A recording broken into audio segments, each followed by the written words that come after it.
जी नमस्कार जी। नमस्कार जी। क्या नाम है जी आपका? मनोज दास। कहाँ से हो? मैं हरियाणा में, जिला झज्जर। तो आज हम आपको एक प्रश्न देने वाले हैं, जी आपको उसका उत्तर देना है। जी सर। परमात्मा साकार है या निराकार है? जी बिल्कुल सही आपने पूछा।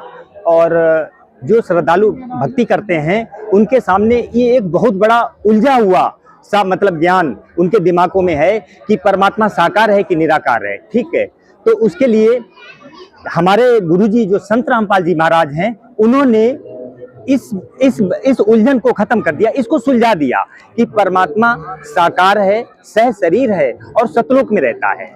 तो हमारे धर्मगुरु तो ये कहते हैं कि परमात्मा निराकार है। जी प्रेमानंद जी को ले लियो, अनिरुद्धाचार्य जी को ले लियो जी, और जो भी बड़े बड़े धर्मगुरु हो वो सब निराकार ही बता रहे हैं परमात्मा को। जी ठीक है सर। देखिए, प्रेमानंद जी और जिन धर्मगुरुओं को आपने नाम लिया, ठीक है, वो निराकार बता रहे हैं, पर मेरे गुरुजी जो संत रामपाल जी महाराज हैं वो साकार बताते ही नहीं हैं, बल्कि प्रूफ करते हैं ग्रंथों से। अगर आप आदेश करें तो मैं प्रमाण भी दिखाऊं। तो आपके पास क्या प्रमाण है कि परमात्मा साकार है? बिल्कुल, देखिए, सबसे पहले तो हम आपको दिखाएंगे पवित्र बाइबल ईसाई धर्म की। ठीक है, ये पवित्र बाइबल है। अच्छा, इनमें भी विवरण है? जी जी बिल्कुल जी, ये है पवित्र बाइबल।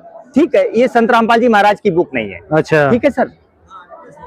तो अगर ये बाहर से लेंगे तो भी ये सेम प्रमाण मिलेगा? सेम प्रमाण आप मिला सकते हो, खूब बाहर से ही मिलाइए, मिला के संतुष्टि करें जी। अच्छा, दिखाइए। इस बाइबल के उत्पत्ति ग्रंथ में आ जाते हैं हम, बस ज्यादा नहीं लेंगे, थोड़ा इस टाइम लेंगे। ये है उत्पत्ति ग्रंथ, सृष्टि का वर्णन जी। पेज नंबर बताइए कौन सा? पेज नंबर 2 मात्र ये। अच्छा। और सृष्टि का वर्णन, ठीक है। ये बाइबल में होता है 1.125, बिल्कुल स्टार्टिंग में ही, ज्यादा अंदर नहीं घुसना है। अच्छा। इसमें क्या है? सृष्टि का वर्णन। ठीक है। आदि परमेश्वर ने आकाश और पृथ्वी की सृष्टि की। ठीक है। फिर ऐसे ये पहला दिन हुआ, दूसरा दिन हुआ, तीसरा दिन, चौथा दिन, पांचवा दिन। अब हम अपने काम की बात पढ़ते हैं। ठीक है। फिर परमेश्वर ने कहा, देखो, फिर परमेश्वर ने कहा हम मनुष्य को अपने स्वरूप के अनुसार अपनी समानता में बनाएं और वे समुद्र की मछलियों और आकाश के पक्षियों और घरेलू पशुओं और सारी पृथ्वी पर और सब रेंगने वाले जंतुओं पर जो पृथ्वी पर हैं, रेंगते हैं, अधिकार रखें। तब परमेश्वर ने मनुष्य को अपने स्वरूप के अनुसार उत्पन्न किया।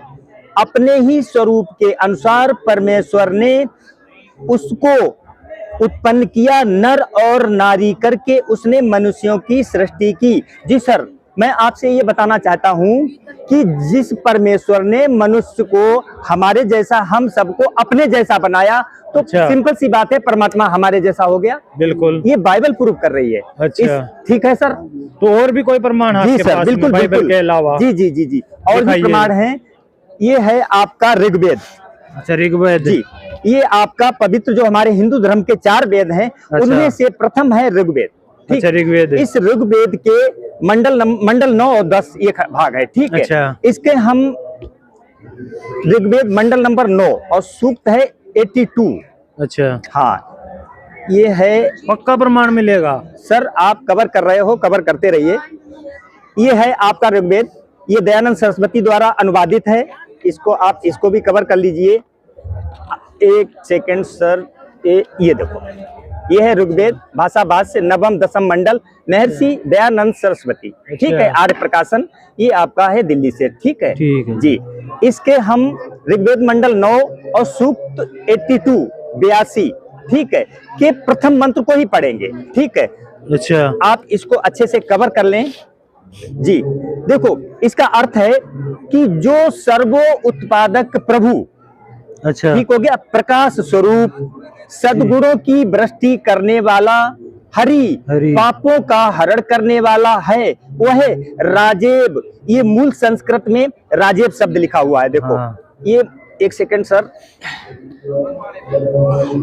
राजेब, ये मूल संस्कृत में राजेब शब्द लिखा हुआ है। जी जी। ये राजेब शब्द को यहाँ कोष्टक में लिख रखा है। राजेब राजा के, मतलब राजा के समान दर्शनीय है, देखने योग्य है। अच्छा, तो फिर निराकार कैसे हो गया?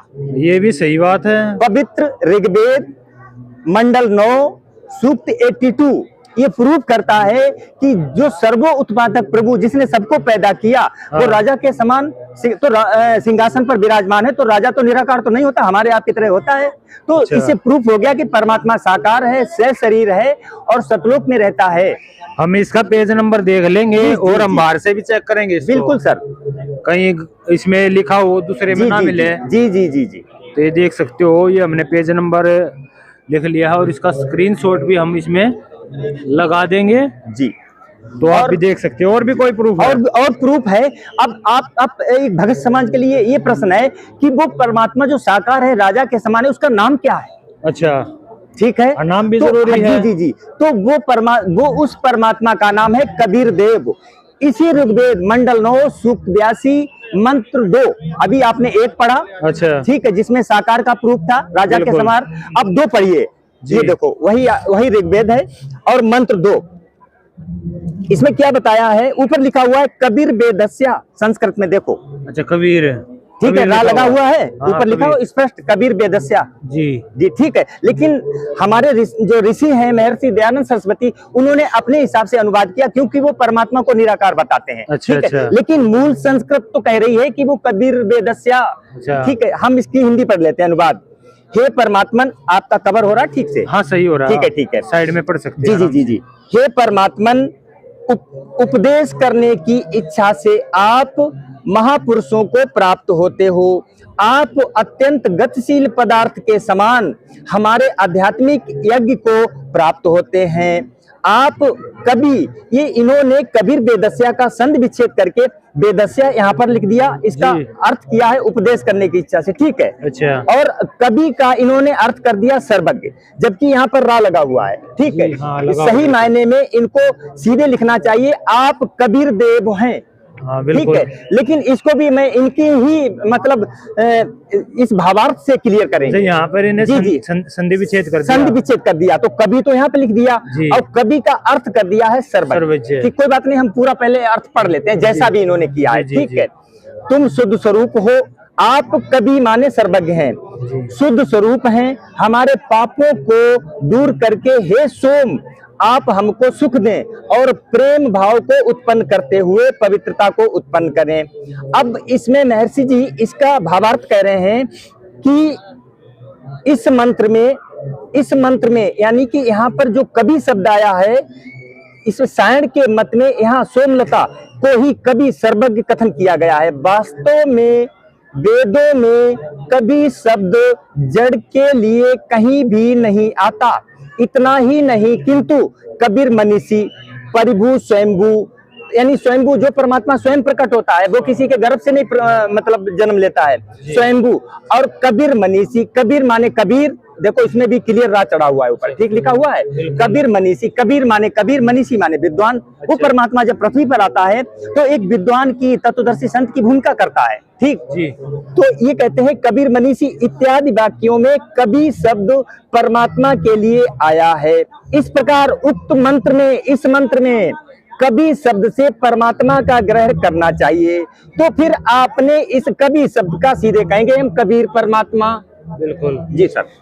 तो एक इसमें डाउट और भी लगता है, जिस तरह से यहाँ पर कबीर देव लिखा हुआ, कबीर जी जी हाँ, हाँ। तो हम तो यही सुनते हैं कि वो कबीर देव थे, वे की जगह बे था। जी देखिए, ये जो हमारी बोलचाल की भाषा है, बोलचाल की भाषा में हम कबीर भी कह सकते हैं, अच्छा, ठीक है, वाह भी कह सकते हैं, बा भी, बा बकरी वाला भी उसमें जोड़ लेते हैं, जो हमारी लैंग्वेज होती है। अच्छा। लेकिन समझदार के लिए समझने के लिए इतना पर्याप्त है कि कबीर बेदस्या, इसके बाद ये नीचे देख लो कबीर मनीषी, कबीर मनीषी। अच्छा। और भी आपको ग्रंथों में यहाँ पर प्रूफ मिलेगा।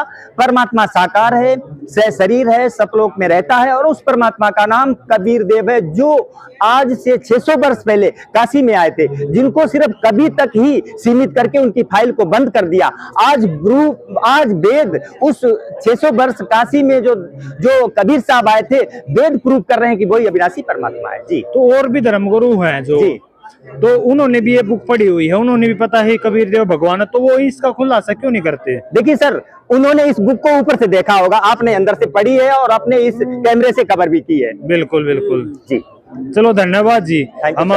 हम इस बुक की जी दूसरी ओर जो इसकी कॉपी होगी जी, जहाँ जी, से हम जी, बाजार से जी, लेके जी, जी। इसकी मिलान करेंगे और देखेंगे और औरों को भी दिखाएंगे, और जो भी हमारी वीडियो देख रहे हैं वो भी इस बुक को मिलान करें और सच्चाई को पहचाने, और जो पूर्ण भगवान है उसके बारे में जाने। भगवान साकार है निराकार, वो आपको इस वीडियो में पता चल गया होगा। तो मिलते हैं किसी ऐसी नेक्स्ट वीडियो में, तब तक के लिए धन्यवाद। जय हिंद। सत श्री अकाल।